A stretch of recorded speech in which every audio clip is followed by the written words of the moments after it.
కానీ ఒకటైతే చెప్పాలి, దేనికదే ఒకటైతే ఒప్పుకోవాలి.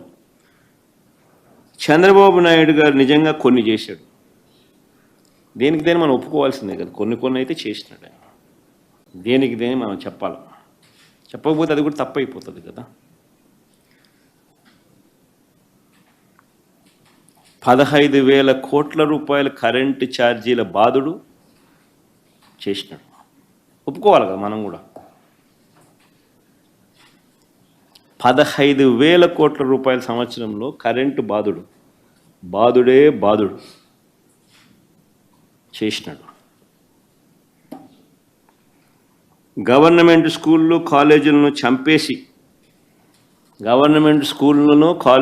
చంపేసి తద్వారా ప్రైవేట్ స్కూళ్ళు ప్రైవేట్ కాలేజీల్లో ఫీజులు పెంచి ఆ బాధుడే బాధుడు అది కూడా చేసినాడు. ఒప్పుకోవాలి మనం, దానికి చేసినట్టు ఒప్పుకోవాలి కదా.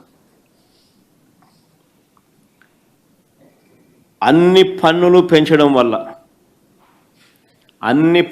పెంచడం వల్ల ఇంటి అద్దెల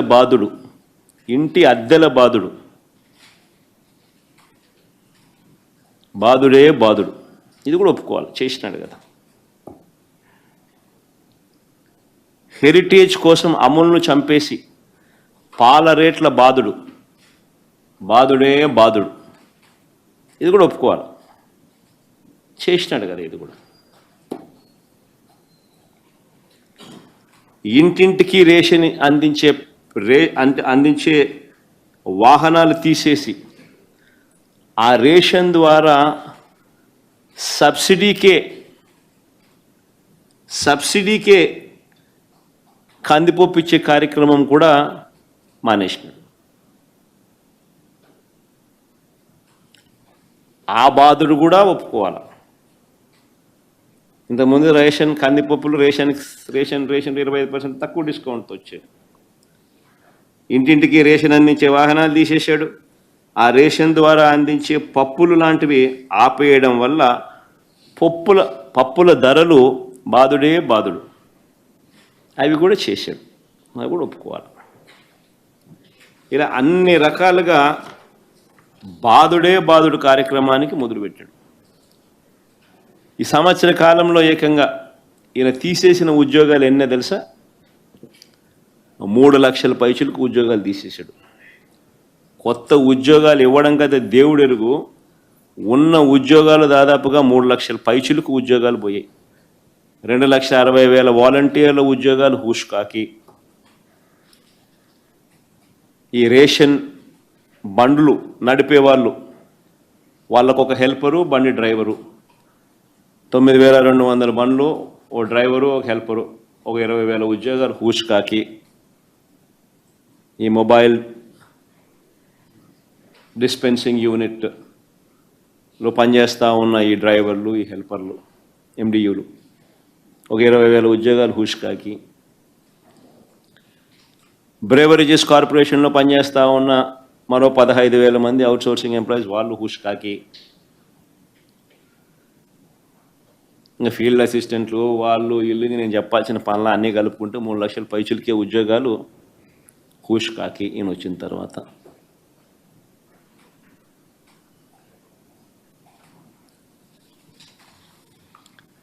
చంద్రబాబు దెబ్బకు పంటలకు ధరలు లేక రైతులు ఒకవైపున అల్లాడుతూ ఉంటే, మరోవైపున ధరలు పెరిగి చంద్రబాబు మోసంతో జనం కింద మీద పడతా ఉన్నారు.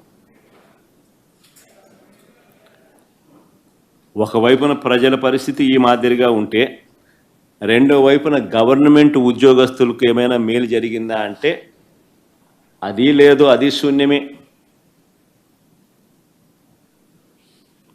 అది ఒక మోసమే. వస్తూనే అయ్యారిస్తానన్నాడు, అది పాయే. ఉన్న పిఆర్సీని రద్దు చేశాడు, కొత్త పిఆర్సీని ఇంతవరకు వేయలా.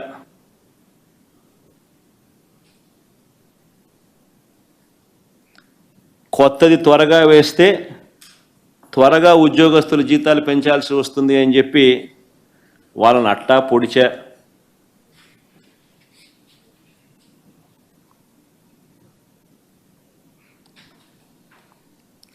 మూడు డిఏలు పెండింగ్ ఇప్పటికే. ఈ జూన్ నెలాఖరికి వచ్చేసరికి, జూలై 1 వచ్చేసరికి 4వ డిఏ పెండింగ్.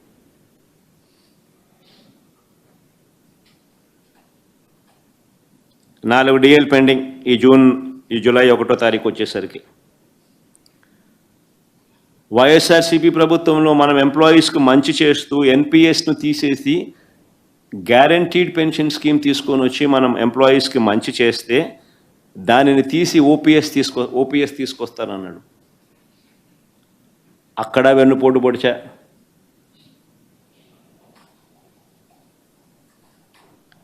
దాదాపుగా ఉద్యోగస్తులకు ఇవ్వాల్సిన బకాయిలే 20,000 కోట్లు పైచిలుకున్నాయి.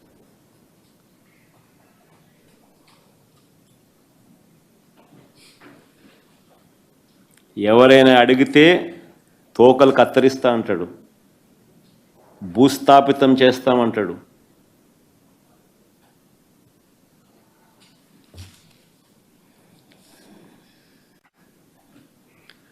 ప్రజలకు తానిచ్చిన వాగ్దానాలను ఎగవేయడానికి మాత్రం తాను తన ఎల్లో మీడియా ఇద్దరూ కూడా రకరకాల స్కెచ్లు వేస్తారు.